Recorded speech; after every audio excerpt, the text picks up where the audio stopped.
Məsivi hər yan ucada Gəndərə Fərəkdə durmuşda gözəl təbiət əsir mənzərə Dəstə böyük kəndi şəhərlər kimi görmür gözəl Neçə şairləri alimləri vermiş bizə Əndəniz kopan ana bab yox onların bənzəri Üstünü duyulunda çəmənlər bəziyir hər yeri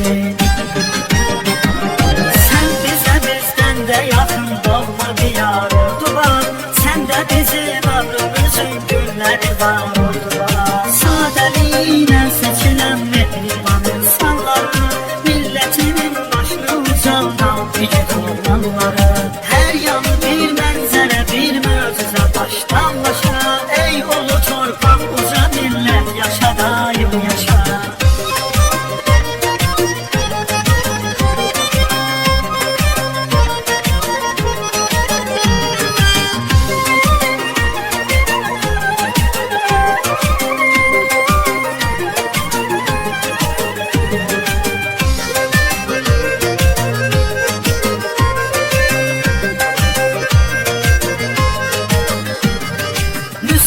Geçən təzə evlər düzülüb yan-yana Hələ onların ləhcələri yağ kimi yaydı cana Əylisin oğlanların mərd torpağı nemətlidir Bir ağ çaydı bəndi çayım bizlərə qiymətlidir Soyuqda xidmətdəki əskərlərə olsun sana Qan utdurub düşmənə bir gün alarım intiqam Keysəriyyə abidəsi bir də qədim buzxala Sənə verir onlar yaraşır səndə Azərbaycana